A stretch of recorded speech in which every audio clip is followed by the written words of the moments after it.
Hello everyone! Welcome back to another week of MakerGirl online curriculum. This week, our theme is STEM and animation. If you haven't checked out our introductory videos, we recommend going back and watching those now. These videos will walk you through how to use the design program used in this session and introduce you to MakerGirl and 3D printing. To begin, what is animation? What do you think of when you hear this word? Animation is the process of giving movement to drawings, models, or inanimate objects. This makes me think of my favorite cartoon characters, like the minions from Despicable Me. These minions started off as drawings. Using science and math and a lot of creativity, the designers made the minions move to create the Despicable Me movies. What is the difference between animated movies and other types of movies? Animated movies rely on pictures to tell the story and use real people to create the voice of the characters. This is different from other movies like Harry Potter that use real-life people to play the characters. What is your favorite animated character? Feel free to think about this as we work through the session. Today we are going to learn about how 3D printing and other STEM subjects are used in animation and movies. We will first brainstorm design ideas on paper. Then we will create these designs on Tinkercad, the free online platform for 3D printing design. Everyone will share their design with their family. We have also provided supplemental activities to work on at home. Do you know what STEM stands for? Take a minute and come up with an answer. Hint: you learn about these subjects in school.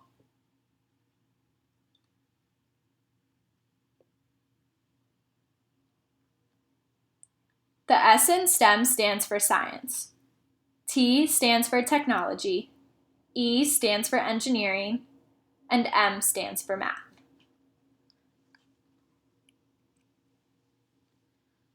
So what is 3D printing?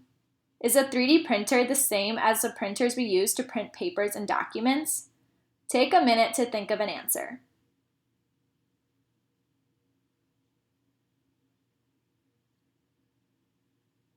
We will now watch this video to better understand 3D printing.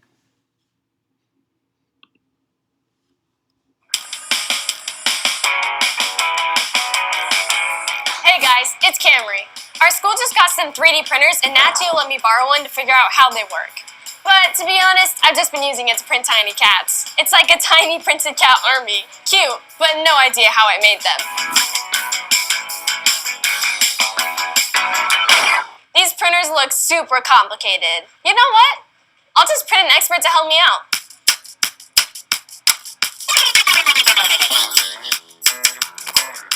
Hey Camry, I'm Cody Goldhahn, mechanical engineer and Nat Geo expert. Wow, that thing really works. What? Nothing. So, Cody, can you tell me how a 3D printer shapes things so perfectly? Is it like a robot sculptor? Not exactly. A person who sculpts stone removes chunks of a stone until it's in the desired shape. That's called a subtractive process. The 3D printer does the reverse. It's called an additive process. This means that the printer starts with nothing and then adds just enough material to make the same shape as a sculptor. It wastes less material than traditional manufacturing. It looks like it's icing a cake. Yep, it's just like a whole bunch of icing layers on a cake. A really hot extruder nozzle squeezes out liquid plastic, layer by layer, right up to where the computer program tells it to. Once the layer is done, the extruder raises up just enough for that next layer to get squeezed out on top. Can a 3D printer print with other stuff? Oh yeah, you can print with plastic, ceramics, glass, metal. Some scientists have even found a way to print with biological tissue. Wow, kind of like how I printed you. What? Nothing. The possibilities of 3D printers are endless. There's many different shapes and sizes of 3D printers. They can print houses, dental implants, complex bridges, even pizza. Printable pizza, that's so cool.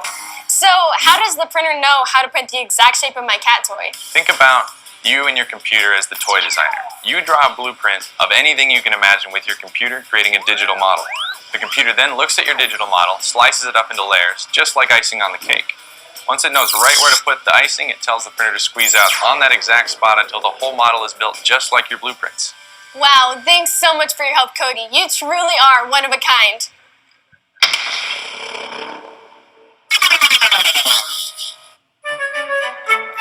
Hi Camry, I'm Cody Goldhahn, mechanical engineer. How can I help you? I didn't know you had a twin. Now that you know how that works, catch up on all the other episodes of How Things Work by clicking right here. And also make sure you subscribe to Nat Geo Kids by clicking down here. See you next time. Bye. Now that you understand what 3D printing is, how can they use this printer in movies? Take a minute to brainstorm some ideas.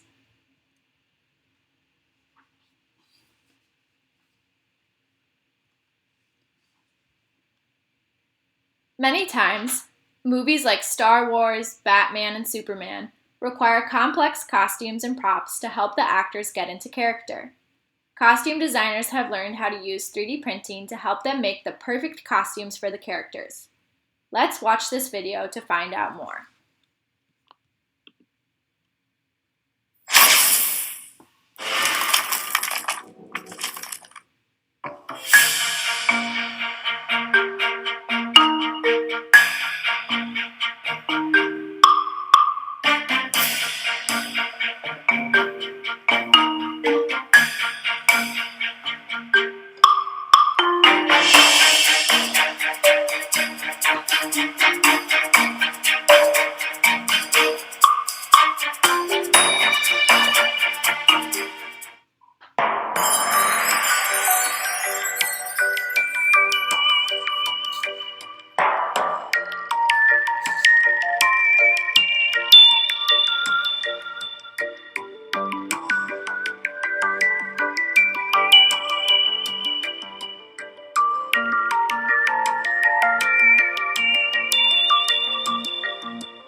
Harriet Burns is a great example of a woman that used STEM to work in the entertainment industry.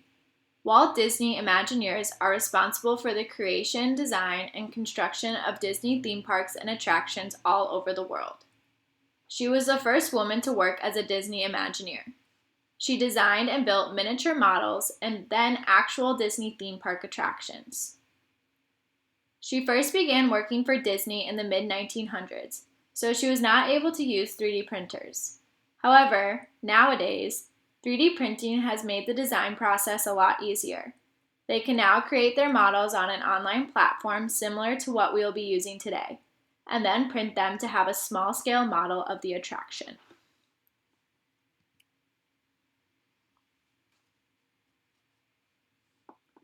Now we are going to start brainstorming our 3D print design ideas. Take some time to think about what you would like to design. Try to think of something that is related to animation and movie props. Some examples could be your favorite animated character, a movie prop or costume, or a scaled model of a larger set piece.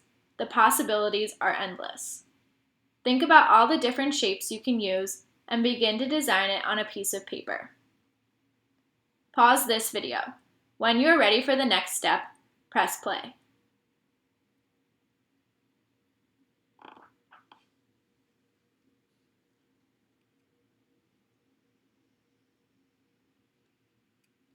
I am sure you have created an awesome design. We will now bring it to life using Tinkercad. If you are unfamiliar with Tinkercad, watch our introductory video about how to get started. A few reminders. Keep everything on the blue work plane. Avoid having floating objects or objects that are below the plane. The 3 shapes on the screen are shapes that are difficult to print in the printer. It is best to avoid these shapes if you plan on printing in a 3D printer. Have fun and be creative. It takes practice, so keep working hard. Pause this video. When you are ready for the next step, press play.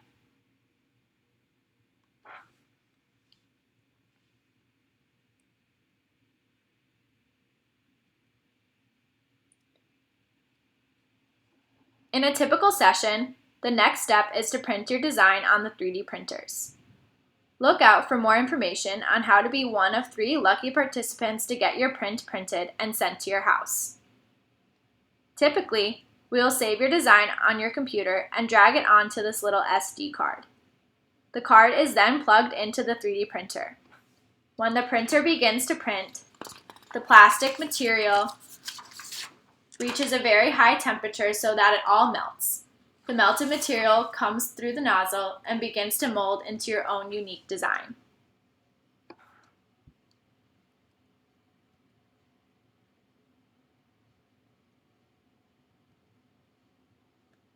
Now, share your Tinkercad design with your family. Tell them what shapes you used, how you came up with your idea, and what you learned about STEM and 3D printing. Some questions to think about are, what was the hardest part of designing? What was your favorite thing you learned about 3D printing?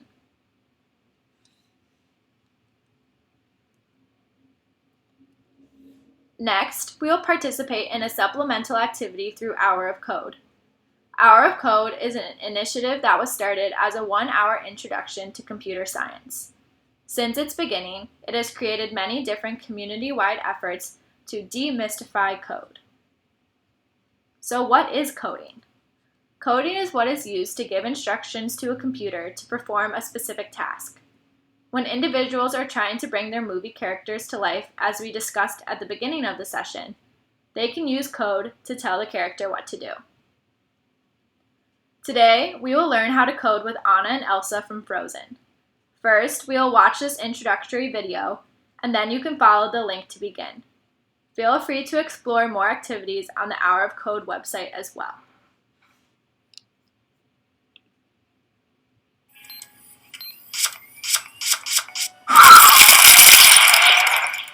So, what grade are you in? Second. 10th grade? First grade. I was in 8th grade when I learned to program. I got my first computer when I was in 6th grade. What gets me excited is being able to fix people's problems. You can express yourself. You can build things from an idea. Computer science is the basis for a lot of the things that college students and professionals will do for the next 20 to 30 years. I like programming because I like helping people. I get the opportunity to build something that's going to make people's life easier. I think it's the closest thing we have to a superpower. Getting started is the most important part. I'm a beginner myself, and I want you to learn with me.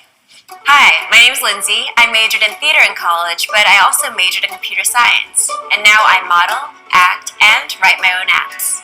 Let's use code to join Anna and Elsa as they explore the magic and beauty of ice. You will create snowflakes and patterns as you ice skate and make a winter wonderland that you can then share with your friends. In the next hour, you're going to learn the basics of how to code. Traditional programming is usually in text, but we'll use Blockly, which uses visual blocks that you can drag and drop to write programs. This is how even university students learn the basics. Under the hood, you're still creating code. The concepts that you'll be learning are what computer programmers use every day and are the foundation to computer science. A program is a set of instructions that tells a computer what to do. Let's build a code for a program that will help Elsa create a simple line. We will use this later to create more complex patterns. Your screen is split into 3 main parts. On the left is the ice surface where you'll run your program. The instructions for each level are written right below the surface. This middle area is the toolbox, and each of these blocks is an action that Elsa and Anna can do. The white space on the right is called the workspace, and this is where we'll build our program. To move around the ice surface, you'll use the Move Forward block. Here, the Move Forward block says, move forward by 100 pixels. When we press Run, what happens? Elsa moves forward a certain amount on the screen. 100 pixels, in fact. Pixels are basically very tiny squares on your computer screen. The other block we have in this puzzle says turn right by 90 degrees. And when we use this turn right block, that makes Elsa turn a certain amount. You can play around with how far you want Elsa to turn. The angle is measured from the path ahead of Elsa. So this is a 90-degree turn, and this is a 120-degree turn. And remember, you can change the number of pixels or degrees by clicking the arrows next to them. Thank you so much for being a part of our online curriculum. We will see you again next week. Have fun and stay safe.